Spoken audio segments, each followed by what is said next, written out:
नमस्कार दोस्तों, study IQ में आप सभी का स्वागत है। मैं हूं डॉक्टर महिपाल राठौड़ और आज हमारे साथ मौजूद हैं सिविल सेवा परीक्षा 2019 में रैंक 39 हासिल करने वाली राजस्थान मकराना से मिस रुचि बिंदल। रुचि जी, स्वागत है आपका स्टडी आईक्यू में। नमस्ते, थैंक यू। रुचि जी ने इस एग्जाम में 5वें प्रयास में ये सफलता हासिल करी है।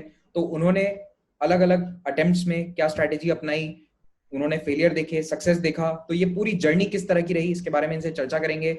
हर स्टेप की इनकी स्ट्रैटेजी क्या थी, किस तरह से इन्होंने तैयारी करी, उसके बारे में भी हम जानेंगे। तो रुचि जी, पहला सवाल मेरा ये है कि आप अपने फैमिली बैकग्राउंड और अपनी एजुकेशन के बारे में हमारे दर्शकों को बताएं। मैं एक बिजनेस ओरिएंटेड फैमिली से हूँ, जहाँ पर मेरी फैमिली में सबने कॉमर्स लिया है या सबने सीए एमबीए किया है या फिर किसी ने अपना बिजनेस स्टार्ट किया है। मैं मेरी फैमिली में सबसे पहली सिविल सर्वेंट हूँ और मेरा एजुकेशनल बैकग्राउंड है कि मैंने मेरे 12th क्लास मैंने Sophia senior secondary school Ajmer से करी है कॉमर्स में। उसके बाद में मैंने मेरी ग्रेजुएशन करी है lady Shri Ram college Delhi university से बीए प्रोग्राम में। और उसके बाद में मैंने मेरा पोस्ट ग्रेजुएशन करी है, जो मैंने एमए करा conflict analysis and peace building में, जो जामिया मिलिया इस्लामिया न्यू दिल्ली से था। और उसके बाद में नहीं, लेकिन ग्रेजुएशन के बाद में ही मैंने मेरे अटेम्प्ट्स लिखना चालू किए। 2015 मेरा फर्स्ट अटेम्प्ट था और 2019 मेरा 5th अटेम्प्ट था। तो इनिशियली फर्स्ट 3 अटेम्प्ट्स में मेरा प्रीलिम्स नहीं क्लियर हुआ था और 4th अटेम्प्ट में प्रीलिम्स क्लियर हुआ बट मेंस नहीं क्लियर हुआ एंड 5th अटेम्प्ट में मेरे तीनों स्टेजेस क्लियर हो गए। और आप रैंक 39 लेकर आई हैं, तो आप जी। सब बन जाएंगी। तो बहुत अच्छी बात है, हमें खुशी है कि आपने 5वें प्रयास में सफलता हासिल करी। लेकिन यहाँ पर मैं एक सवाल आपसे पूछूंगा कि जब आपका 3 बार लगातार प्रीलिम्स क्लियर नहीं हुआ था, तब कभी आपको ये नहीं लगा कि शायद मुझे ये एग्जाम नहीं देना चाहिए, या फिर कभी आपने रीवैल्यूएट किया कि क्या आप सही फील्ड में जा रही हैं? क्योंकि ये डाउट्स कई एस्पिरेंट्स को आते हैं जो 2 बार या 3 बार प्रीलिम्स क्लियर नहीं कर पाते। तो उस संदर्भ में आपका क्या कहना है? मेरे बहुत ही मोमेंटरी आते थे, बहुत ही कम समय के लिए ये थॉट्स आते थे, जहां मुझे ऐसा लगता था कि मुझे ये छोड़ देना चाहिए क्योंकि मुझे 1 साल पूरा और प्रिपरेशन करनी पड़ेगी वापस एग्जाम लिखने के लिए, क्योंकि एक ईयरली साइकिल है। So it was a 365 days of struggle.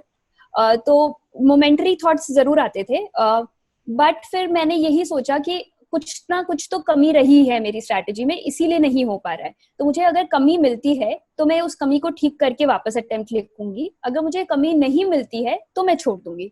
लेकिन मेरे को हर अटेम्प्ट में मेरी स्ट्रैटेजी में कुछ ना कुछ कमी लगी थी, तो मैंने उसी को ठीक करना ही मेरा मोटिवेशन रहा था नेक्स्ट अटेम्प्ट लिखने का। आपने बताया कि आप पोस्ट ग्रेजुएशन कर रही थी और साथ साथ में आपने अपने अटेम्प्ट्स देने स्टार्ट किए थे।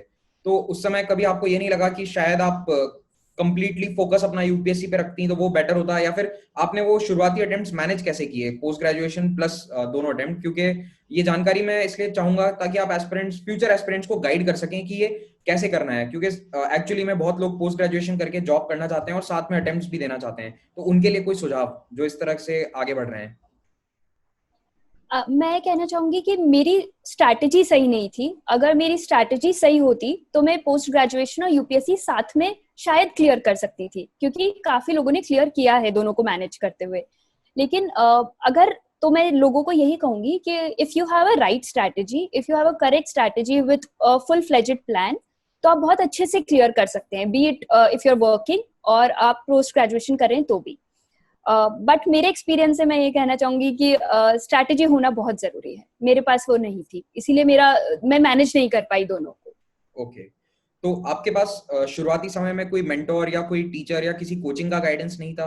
तो फिर आपने या बाद में आपने इस तरह की कोई गाइडेंस ली? इनिशियली अटेम्प्ट्स में मैं बहुत ही नाइव थी, मेरे पास कोई गाइडेंस नहीं थी। इनिशियल 2 अटेम्प्ट्स में मेरे पास कोई गाइडेंस नहीं थी, लेकिन उसके बाद में मैंने टॉपर वीडियोस देखे, मैंने लोगों से बातें करी जिससे जो ऑलरेडी सिलेक्टेड हैं, मैंने उन लोगों को कांटेक्ट करने की कोशिश करी। उससे मुझे नई नई स्ट्रैटेजीज पता चली कि इस एग्जाम के लिए आपको किस डायरेक्शन में पढ़ना है, कैसे पढ़ना है और कैसे आपको टेस्ट सीरीज सॉल्व करनी है।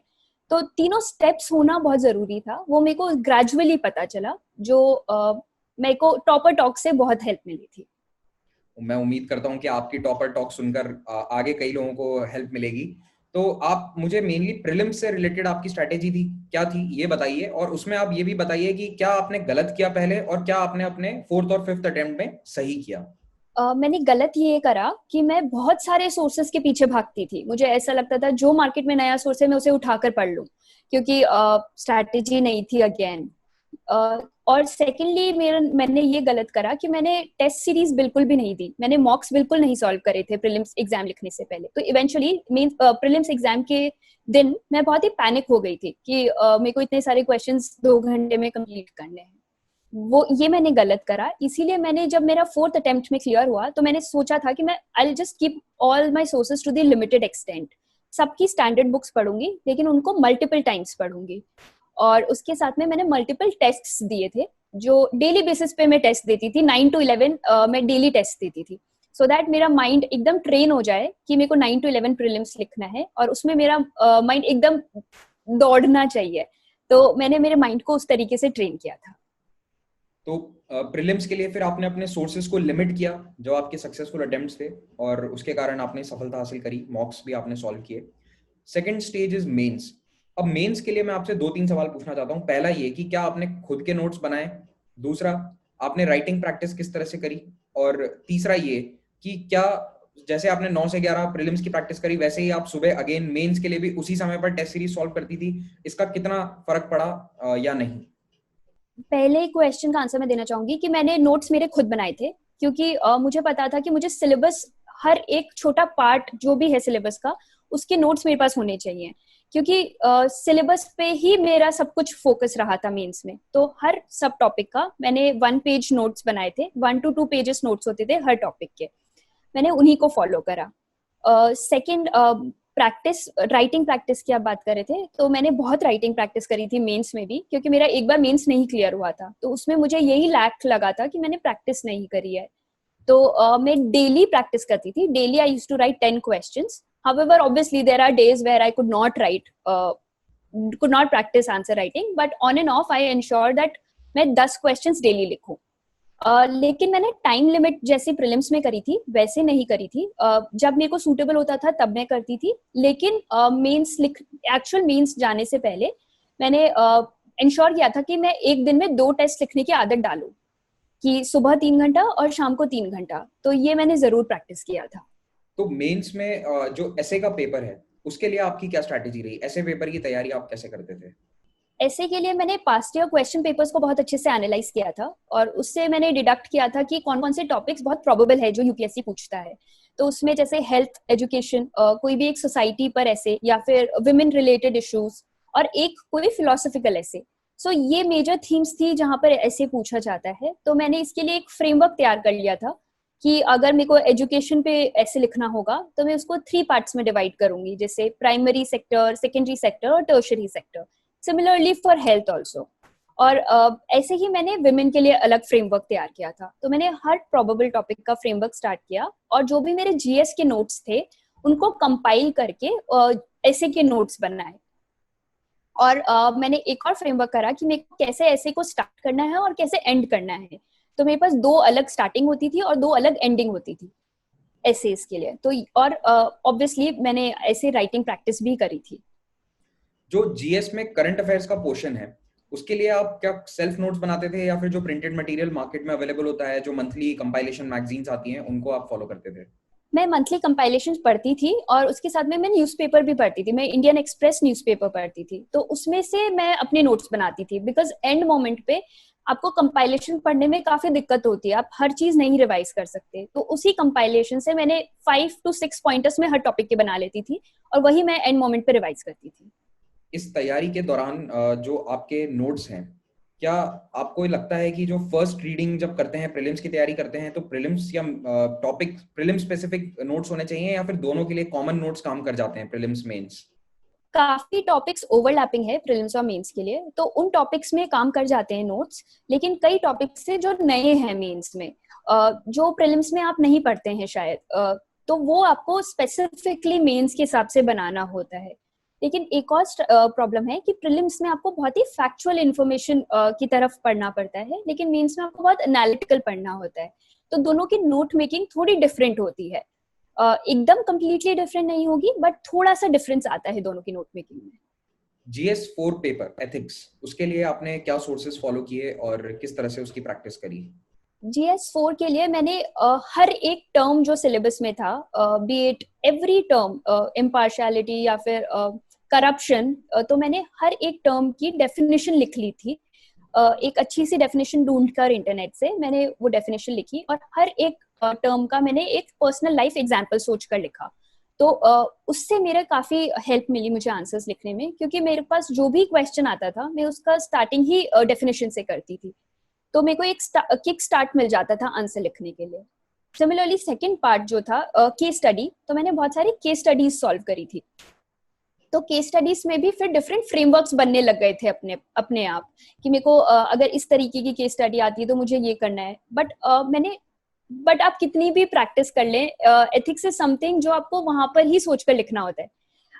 आपको प्रैक्टिस डेफिनेटली हेल्प करती है कि पेपर आप टाइम पर फिनिश कर दें, लेकिन थोड़ा बहुत आपको वहीं पर आपका दिमाग चलाना होता है। जैसे इस टाइम जो केस स्टडीज थी वो काफी अनकन्वेंशनल थी, उसमें आप स्टेक होल्डर बेस्ड अप्रोच की नहीं लगा सकते थे कि आपको केस स्टडी सॉल्व करनी है। तो these are the things that come to you when you practice.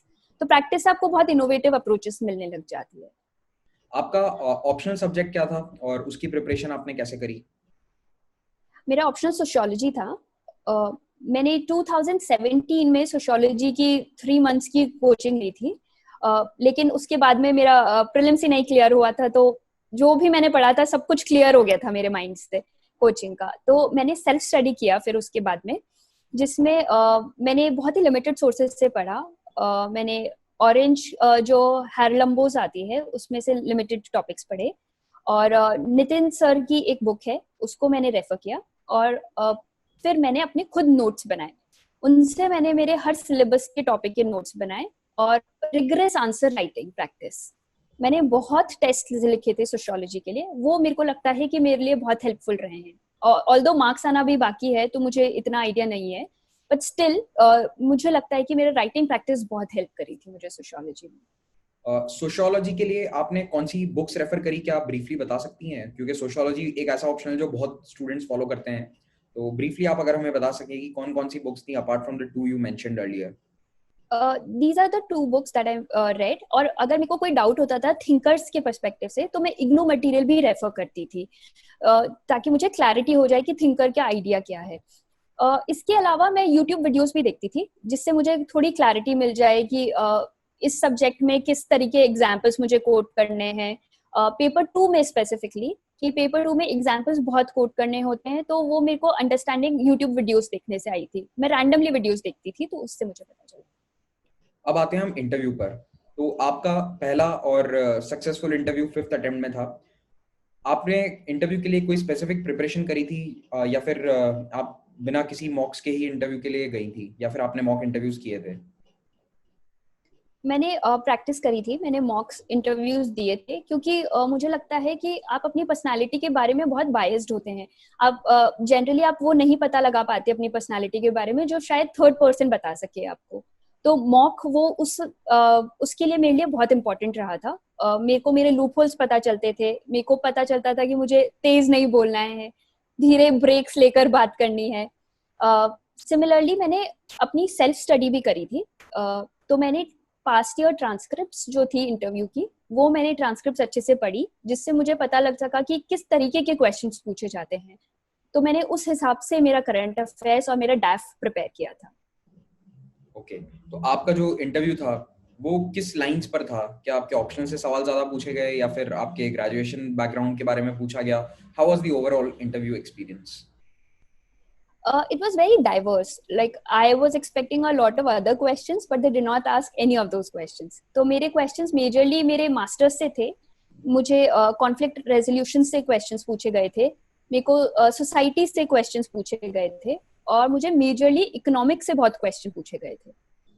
और आपने जो आपका ओवरऑल इंटरव्यू एक्सपीरियंस था, जब आप बाहर आए तो आपको लगा था इट वेंट वेल? क्या आप उम्मीद कर रही थी कि रैंक 39 आ जाएगी, टॉप रैंक हासिल करेंगी?